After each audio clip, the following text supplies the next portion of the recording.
Assalamualaikum warahmatullahi wabarakatuh. Nama saya Rachalita Saifia dengan NIM akhir 075. Di sini saya akan mengerjakan tugas reading dari mata kuliah filsafat dengan judul Pengantar Filsafat Epistemologi.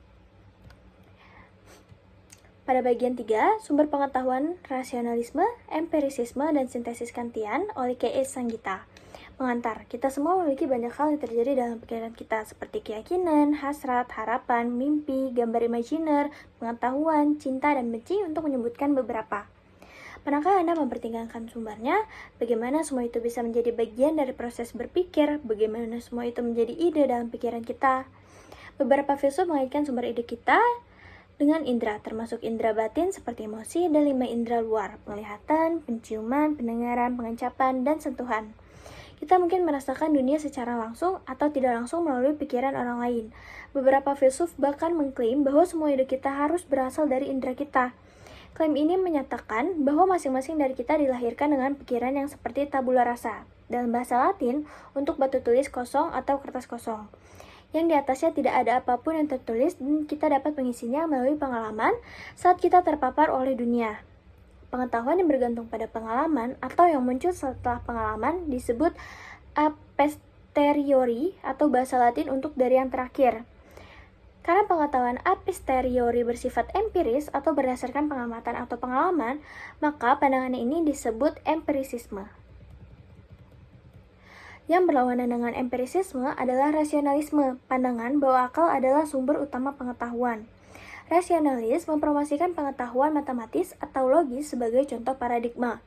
Pengetahuan seperti itu, menurut mereka, dapat ditangkap melalui akal semata, tanpa melibatkan indera secara langsung.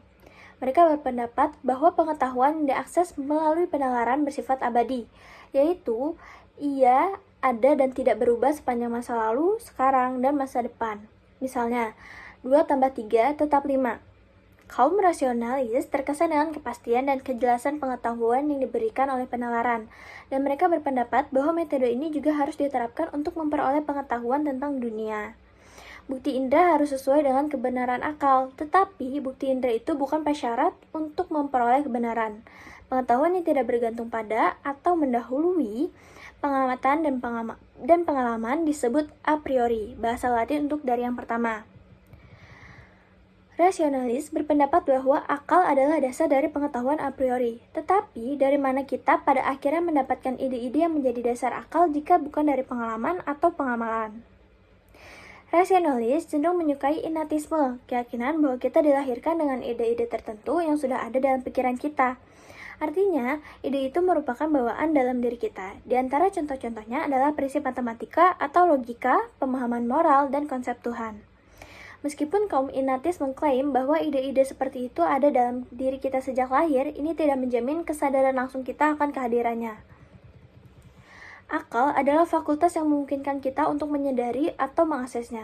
Berikut ini, ide-ide bawaan dengan demikian menjadi dasar model rasionalisme. Pertama ada penekanan rasionalisme terhadap pengetahuan a priori.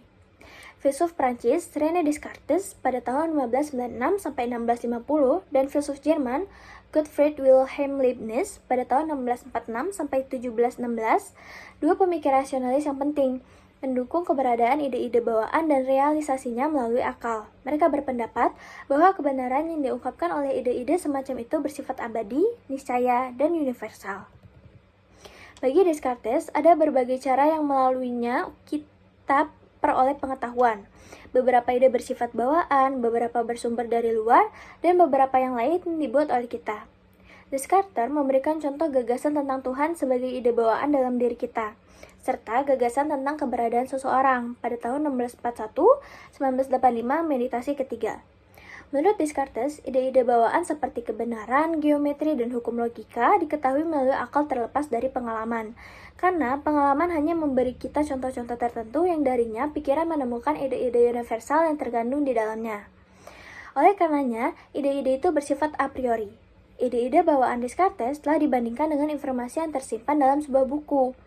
Ide-ide ada di dalam diri kita, meskipun tidak selalu hadir di pikiran. Begitu kita mulai membaca buku itu, isinya menguapkan dirinya kepada kita, sama seperti penalaran menguapkan ide-ide bawaan kita kepada kita. Dengan kata lain, hanya melalui pembacaan atau pemikiran, Yang cermat, kita dapat memahami ide mana yang bersifat bawaan dan mana yang datang kepada kita dari tempat lain. Leibniz menyebut ide bawaan sebagai prinsip. Sebagaimana Descartes, Leibniz berpendapat bahwa prinsip-prinsip diakses oleh akal. Sifat universal dari kebenaran matematis, misalnya tidak diungkapkan oleh indera, adalah fakultas akal yang memperoleh kebenaran universal dari contoh-contoh individual. Leibniz berpendapat bahwa kumpulan contoh yang didasarkan pada indera tidak dapat membawa kita ke kebenaran yang niscaya. Pada saat yang sama, juga jelas bahwa kita dapat memahami banyak kebenaran yang niscaya seperti matematika. Oleh karena itu, pikiran adalah sumbernya, yang berarti kebenaran-kebenaran ini ada secara bawaan. Namun, ide bawaan bukanlah pemikiran yang lengkap bagi Leibniz. Dia berpendapat bahwa pikiran kita terstruktur sedemikian rupa sehingga ide atau prinsip tertentu akan muncul pada kita begitu didorong oleh indera. Meskipun ide atau prinsip itu tidak berasal dari indera, ide dan kebenaran ada dalam diri kita pada awalnya sebagai disposisi atau kecenderungan daripada sebagai pikiran sadar yang aktual. 1705 pada tahun 2017, kata pengantar. Selanjutnya ada menentang pengetahuan a priori dengan menolak ide bawaan. Klaim kaum empiris bahwa semua pengetahuan kita berasal dari pengalaman sangat kontras dengan konsep ide bawaan. Bagi kaum empirisis, semua pengetahuan bersifat a posteriori, artinya diperoleh melalui atau setelah pengalaman. John Locke pada tahun 1632 sampai 1704, seorang filsuf empiris Inggris mengadopsi dua pendekatan untuk mempertanyakan ide-ide bawaan sebagai dasar dari pengetahuan a priori. Pertama, ia menunjukkan bahwa ide-ide bawaan didasarkan pada klaim yang diragukan. Kedua, bersama dengan empirisisme, Skotlandia David Hume pada tahun 1711 sampai 1776, Locke menunjukkan bagaimana empirisisme mampu menawarkan teori pengetahuan yang lebih baik melalui pengetahuan a posteriori. Locke memulai dengan mempertanyakan sifat universal dari ide-ide bawaan. Dia menentang klaim bahwa ide bawaan hadir dalam diri kita semua dengan mencatat bahwa anak-anak yang cukup muda dan orang dewasa tanpa pendidikan yang diperlukan tidak memiliki konsep tentang Tuhan atau pengetahuan tentang prinsip-prinsip logika atau matematika. Oleh karena itu, tidak berdasar jika mengatakan bahwa ide bawaan bersifat universal. Melalui pengalaman dan pengamatanlah kita memperoleh ide-ide seperti itu. Artinya, ide-ide itu bersifat a posteriori. 1690 tahun 2017, buku 1. Di sini, Leibniz membela pandangan innatis dari keberatan Locke dengan menunjukkan bagaimana anak-anak dan orang yang tidak memiliki pendidikan yang diperlukan mampu menggunakan prinsip-prinsip logika dan matematika dalam kehidupan sehari-hari mereka tanpa memahami apa itu prinsip logika dan matematika atau tanpa mampu mengartikulasikannya dalam kata-kata. 1705 pada tahun 2017 di buku 1. Seorang anak untuk menggunakan contoh saya sendiri tahu tanpa kebingungan bahwa dia tidak bisa duduk di pangkuan kedua orang tuanya pada saat yang bersamaan. Demikian pula, mereka yang tidak belajar matematika secara formal masih dapat mengetahui bahwa dua ladang jagung berbentuk segitiga yang berdekatan yang dipisahkan oleh pagar di sisi terpanjangnya dapat membuat satu ladang jagung persegi dengan menghapus pagar yang memisahkannya. Terbukti, seperti yang dikatakan Leibniz, prinsip umum logika dan matematika adalah bawaan. Tetapi, ini tidak berarti bahwa semua ide bawaan diterima secara universal. Ada kemungkinan bahwa kita semua memiliki ide bawaan, namun beberapa dari kita tidak menyadarinya. Locke lebih lanjut berpendapat, bagaimanapun tidak ada apapun di dalam pikiran yang tidak disadarinya, 1690-2017 di buku 2. Memiliki ide bawaan tanpa menyadarinya bukanlah posisi yang sebuah ide harus dialami atau dipikirkan terlebih dahulu. Sebagaimana lagi yang bisa ada di dalam pikiran, pada titik ini Leibniz tidak setuju dengan Locke adalah mungkin untuk memiliki banyak ide dalam pikiran tanpa kita menyadarinya. 1705-2017 kata pengantar. Misalnya, Anda menyerap lagu yang diputar di pasar tanpa menyadarinya secara sadar. Lagu itu tidak mudah diakses atau transparan dalam pikiran Anda karena Anda tidak dapat mengingatnya. Namun, ia mungkin dapat dikenali setelah mendengarnya lagi. Jadi, ia pasti sudah ada di dalam Anda di suatu tempat dalam arti tertentu. Demikian pula, ide bawaan bisa ada di pikiran Anda tanpa Anda sadari. Kita dilahirkan dengan fasilitas untuk mewujudkan ide-ide bawaan ketika kondisi yang menguntungkan diperoleh oleh di kemudian hari. Seperti ide-ide keindahan, keadilan, dan kebenaran matematis. Jawaban Locke adalah bahwa realisasi ide atau kapasitas dalam situasi yang tepat berlaku untuk semua ide, bukan hanya ide yang konon bawaan. 1690-2017, buku 1. Dia menantang Ignatius untuk menghasilkan kriteria untuk membedakan ide bawaan dari yang buku bawaan. Leibniz menanggapi dengan kriteria seperti berikut. Ide bawaan itu bersifat niscaya, ia pasti benar dan tidak dapat salah. Sedangkan ide-ide dan bawaan hanya bersifat kontingen, mungkin benar, mungkin salah. Kita dapat membedakan kebenaran niscaya dan karenanya abadi menurut pandangan Leibniz dari kebenaran tergantung pada berbagai fakta. 1705-2017 kata pengantar. Penekanan empirisisme terhadap pengetahuan a posteriori.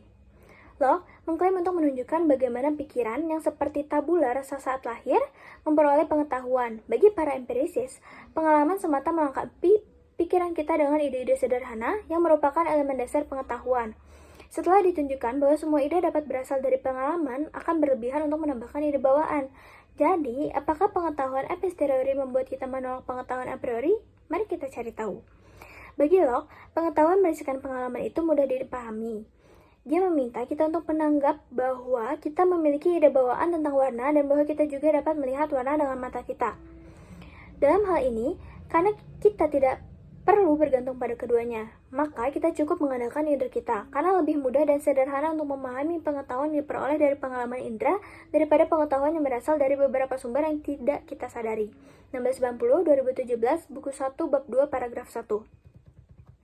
Di sana, Locke menerapkan prinsip pisau cukur Occam, yang menunjukkan bahwa sebisa mungkin kita harus mengadopsi penjelasan yang sederhana daripada yang rumit.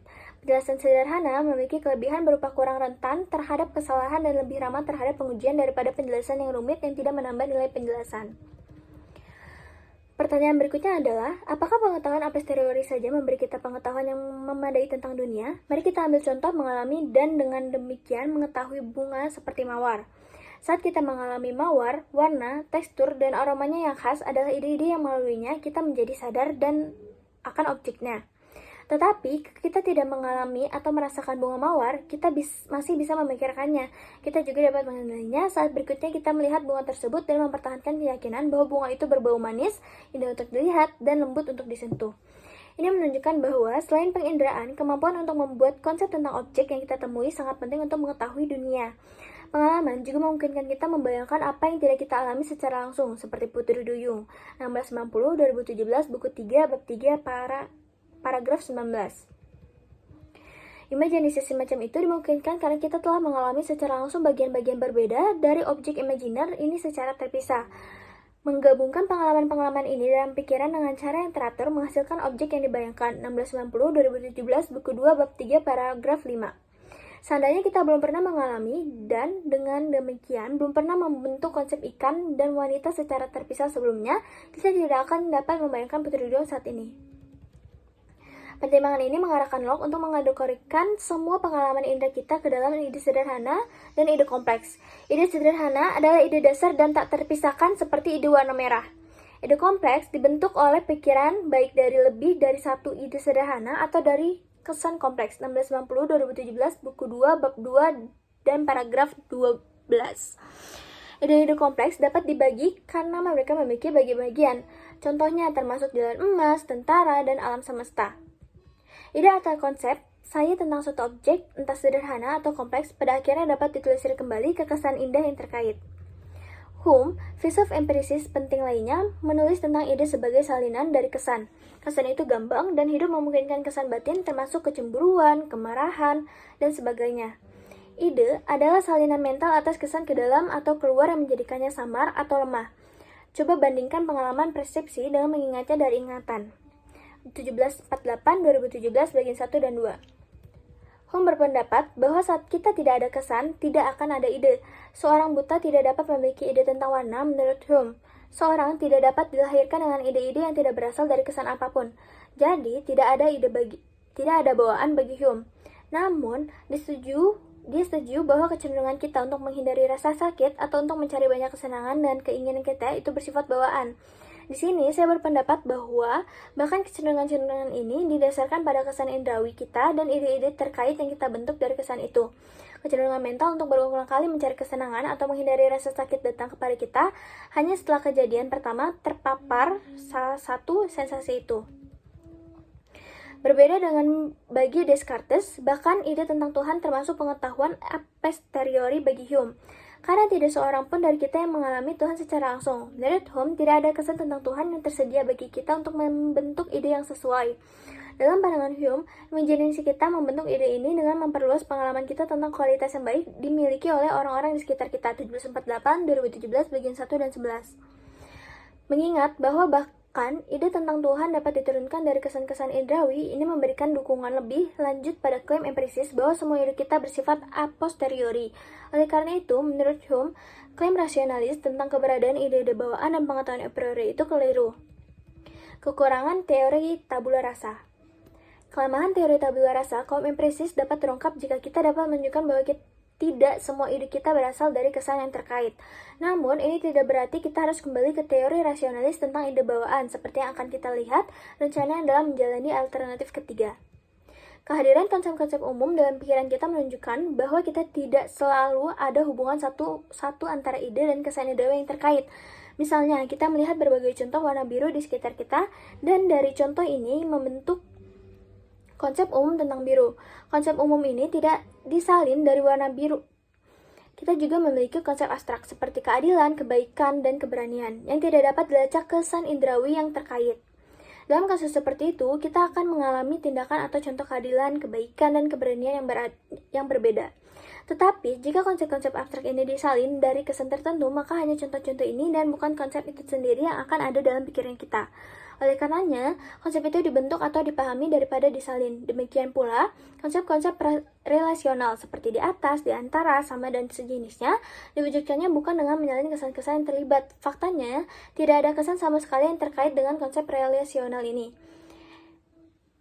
Kita malah menerima kesan tentang objek-objek partikular yang ada dalam hubungan seperti itu. Kucing duduk di atas tikar, Selat Inggris yang terletak di antara Britania Raya dan Eropa Daratan, 1 dikurangi 1 sama dengan 0, dan seterusnya. Singkatnya, pembentukan konsep umum, abstrak, dan relasional dalam pikiran kita menunjukkan bahwa aliran kesan yang terputus tidak akan membentuk semua ide yang kita miliki. Alih-alih, ini mencerahkan bahwa sejak lahir pikiran setidaknya sebagian dilengkapi dengan struktur atau arsitektur yang memungkinkannya memahami kesan mentah yang diterimanya, dan untuk membentuk konsep yang di dalamnya tidak ada korespondensi satu-satu di antara kesan dan ide.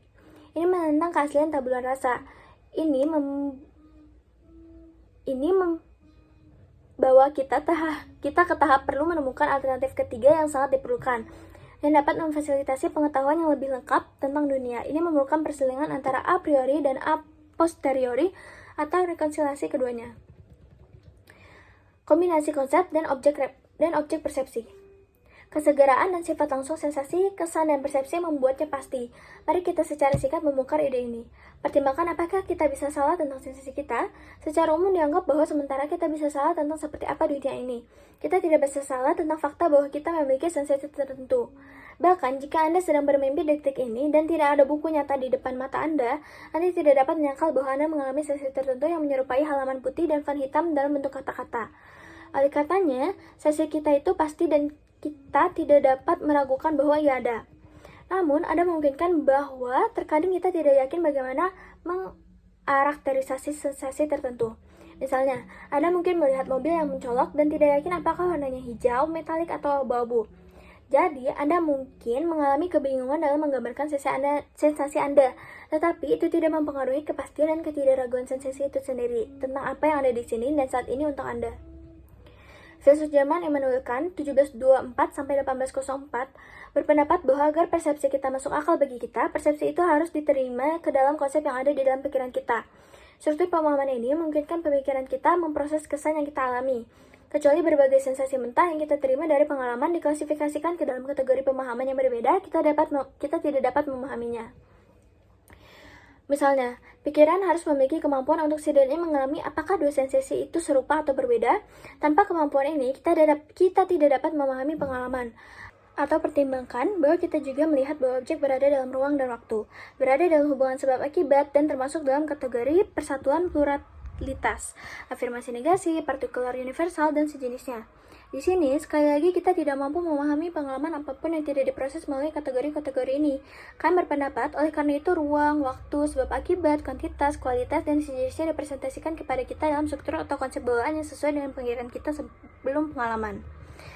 Menurut Kant, kategori-kategori ini bersifat transendental dalam arti bahwa mereka menjembatani kesenjangan antara pikiran dan dunia. Mereka adalah struktur, jembatan, atau konsep tersembunyi yang menempati papan tulis kosong dan membentuk cara kita memikirkan dan mengalami dunia. Tentu saja, konsep-konsep ini juga membutuhkan masukan input atau objek persepsi. Objek kesadaran langsung yang disampaikan langsung kepada kita dalam pengalaman persepsi melalui indera. Seperti pandangan Kant yang terkenal diungkapkan, objek persepsi tanpa konsep itu buta dan konsep tanpa objek persepsi itu kosong. 1781-1998, halaman 209. Sejauh ini, kita telah melihat melalui berbagai tahapan bahwa rasionalisme dan empirisisme tidak lengkap.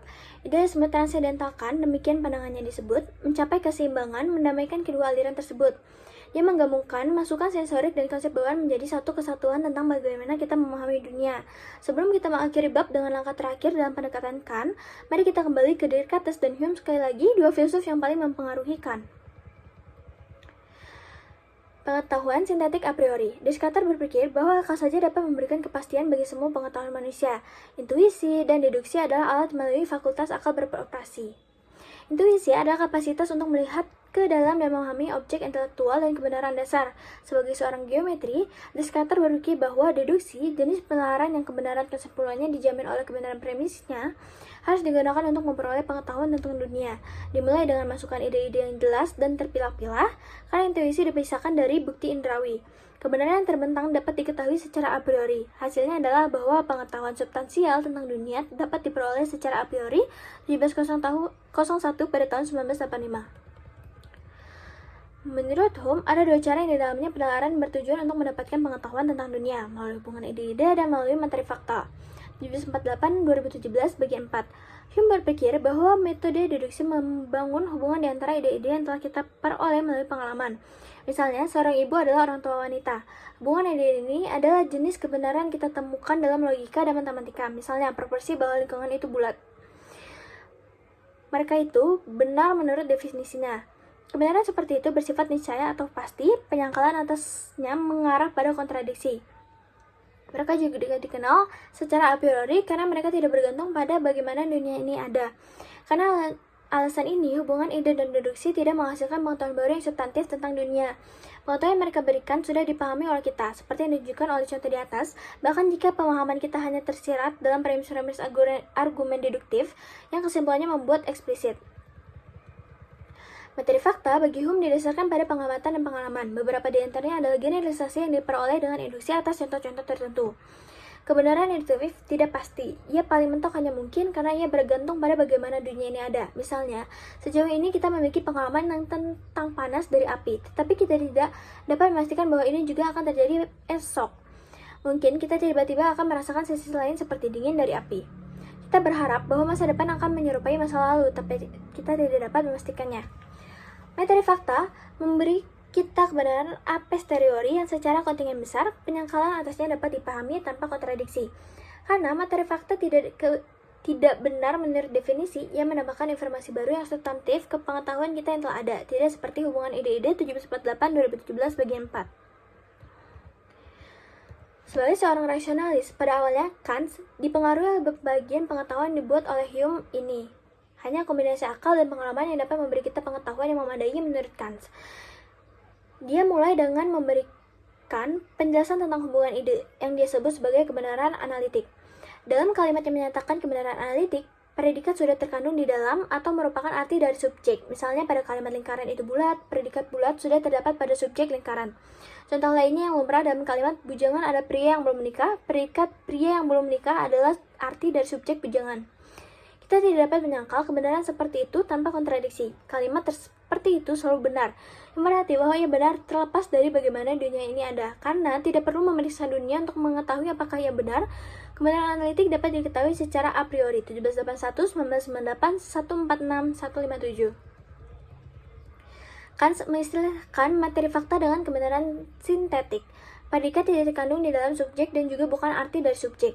Kebenaran sintetik tidak benar menurut definisi. Dengan demikian, masuk akal bahwa kebenaran sintetik didasarkan pada pengamatan, dan karena itu pasti bersifat a posteriori, walaupun seperti yang segera kita lihat, Kant berpendapat ini tidak berlaku untuk semua kebenaran sintetik. Misalnya, pertimbangan proposisi George Bujang adalah seorang penulis. Kita memiliki informasi baru di sini tentang orang tertentu bernama George yang menjadi seorang bujang dan penulis, dan pengalaman diperlukan untuk mengetahui ini. Karena lawan dari kebenaran sintetik tidak kontradiktoris, maka ia bersifat kontingen. 1781, 1998, 147, 157.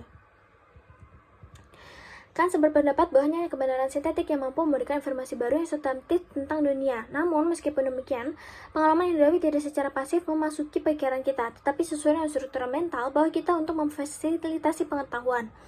Karena struktur ini bekerja secara independen dari pengalaman, maka ia bersifat a priori. Struktur a priori, bawaan dari pikiran kita atau konsep kita secara aktif terlibat dalam memahami pengalaman kita 1781-1998. Mereka terlibat dengan membedakan dan mengatur informasi yang diterima dalam pengalaman. Tetapi sekali lagi, kemampuan untuk melakukan aktivitas ini mengandalkan bahwa dunia itu sendiri yang memberi kita informasi dan konsep terstruktur dengan cara yang memungkinkan keterpahaman atau intelligibility. Cara-cara tertentu di dunia harus terstruktur, ruang waktu dan hubungan sebab akibatnya misalnya, menghasilkan kebenaran substantif tentang realitas. Kebenaran ini berlaku bukan hanya karena makna kata atau bentuk logis dari kalimat, ia bersifat sintetik. Dan karena kita sampai pada hasil ini melalui refleksi a priori, Kant berpendapat bahwa kita memiliki pengetahuan sintetik a priori tentang dunia. Kategori pengetahuan yang sebelumnya tidak dikenal sekarang ditambahkan ke kategori standar pengetahuan sintetik a posteriori dan analitik a priori. Lihat tabel 3.1 untuk ringkasan kategori ini.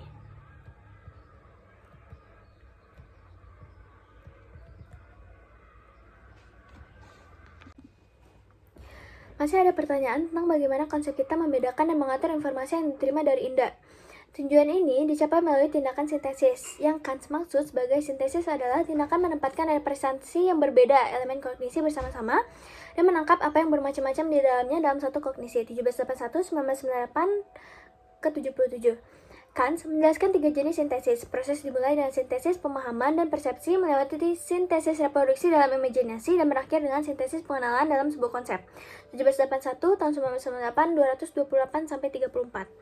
Bagi Kant, pemahaman dalam persepsi melimpahkan penempatan objek dalam ruang dan waktu. Sintesis reproduksi dalam imajinasi terdiri dari penghubungan berbagai elemen dalam pikiran kita untuk membentuk sebuah gambar. Dan sintesis pengenalan dalam suatu konsep membentukkan memori pengalaman masa lalu serta mengenali hubungannya dengan pengalaman sekarang. Dengan mengakui bahwa pengalaman masa lalu dan masa kini mengacu pada objek yang sama, kita membentuk konsep tentangnya. Mengenali sesuatu sebagai suatu kesatuan objek di bawah suatu konsep berarti melekatkan makna pada persepsi. Keterikatan makna inilah yang disebutkan sebagai apersepsi Guyer tahun 1987. Apersepsi adalah titik persatuan diri dan dunia. Bagi Kant, kemungkinan apersepsi membentukkan 2 jenis kesatuan. Pertama, berbagi data yang diterima dalam pengalaman itu sendiri harus mempresentasikan subjek yang sama yang memungkinkan data untuk digabungkan dan disatukan. Kedua, data harus digabungkan dan disatukan oleh diri yang bersatu atau yang disebutkan sebagai kesatuan kesadaran atau kesatuan persepsi. Kant menyimpulkan bahwa karena kesatuan seperti itu, kita semua sama-sama mampu memahami objek publik yang sama dengan cara seragam berdasarkan pengalaman pribadi kita masing-masing. Artinya, kita berada dalam kesepakatan tak terucapkan mengenai dunia yang mandiri dan pikiran tempat kita hidup, yang difasilitasi oleh pengalaman subjektif, tetapi diatur oleh struktural mental bawaan yang diberikan kepada kita oleh dunia. Singkatnya, teori Kant memungkinkan berbagai pengetahuan sinetik tentang realitas objektif. Sebagai kesimpulan, dengan mempertimbangkan perdebatan antara rasionalis dan empirisis yang berpuncak pada sintesis Kant, bab ini telah menjelaskan masalah bagaimana kita mencapai pengetahuan substantif. Otak 1. Revolusi Kopernikan Kant dalam epistemologi. Dalam Critique of Pure Reason-nya, Kant merangkum epistemologinya dengan menarik analogi revolusi Kopernikus, pergeseran astronomi dari model alam semesta geosentresis ke heliosentresis, yang dinamai dengan mengacu pada nama Nikolaus Kopernikus 1473 sampai 1543, matematikawan dan astronom Polandia abad ke-16. Sampai sekarang diasumsikan bahwa semua kondisi kita harus sesuai dengan objek. Tapi semua upaya untuk menemukan sesuatu tentang objek secara a priori melalui konsep-konsep yang akan memperluas kognisi kita dalam asumsi ini tidak menghasilkan apa-apa. Oleh karena itu, mari kita coba sekali lagi apakah kita tidak melangkah lebih maju terkait masalah metafisika dengan mengasumsikan bahwa objek harus sesuai dengan kognisi kita yang akan lebih sesuai dengan kemungkinan yang diminta dari kognisi secara a priori atasnya, itu untuk menetapkan sesuatu tentang objek. Sebelum diberikan kepada kita, ini akan seperti pemikiran pertama Kopernikus yang saat dia tidak membuat kemajuan yang baik dalam penjelasan tentang gerakan langit jika dia berasumsi bahwa seluruh benda langit berputar mengelilingi pengamat, mencoba untuk melihat apakah mungkin dia tidak akan lebih berhasil jika dia membuat pengamat berputar dan membiarkan bintang-bintang diam. Sekarang, dalam metafisika, kita dapat mencoba dengan cara yang sama mengenai intuisi objek. Jika intuisi harus sesuai dengan konstitusi objek, maka saya tidak tahu bagaimana kita dapat mengetahui apapun tentang objek secara a priori. Tetapi, jika objek sebagai objek indera sesuai dengan konstitusi fakultas intuisi kita, maka saya dapat mempresentasikan kemungkinan ini dengan sangat baik untuk diri saya sendiri. Namun, karena saya tidak bisa berhenti dengan intuisi ini, jika intuisi itu ingin menjadi kognisi, tetapi kita harus menunjuknya sebagai replikasi untuk sesuatu sebagai objeknya dan menentukan objek ini melaluinya, saya dapat mengasumsikan entah bahwa konsep yang melaluinya, saya membawa penentuan ini juga sesuai dengan objek dan kemudian saya sekali lagi dalam kesulitan yang sama tentang bagaimana saya bisa tahu apapun tentang objek itu secara a priori, atau saya berasumsi bahwa objek atau hal yang sama, yaitu pengalaman yang di dalamnya objek itu dapat dikenali sebagai objek yang diberikan, itu sesuai dengan konsep-konsep tersebut. Dalam hal ini, saya segera melihat jalan keluar yang lebih mudah dari kesulitan karena pengalaman itu sendiri adalah semacam kognisi membutuhkan pemahaman yang aturannya harus saya asumsikan dalam diri saya sebelum objek apapun diberikan kepada saya. Karena bersifat a priori, yaitu aturan yang diapresiasikan dalam konsep secara a priori yang dengannya semua objek pengalaman harus sesuai dan dengannya semua objek itu harus disetujui. 1781-1998, bab ke-16 sampai bab ke-18. Assalamualaikum warahmatullahi wabarakatuh.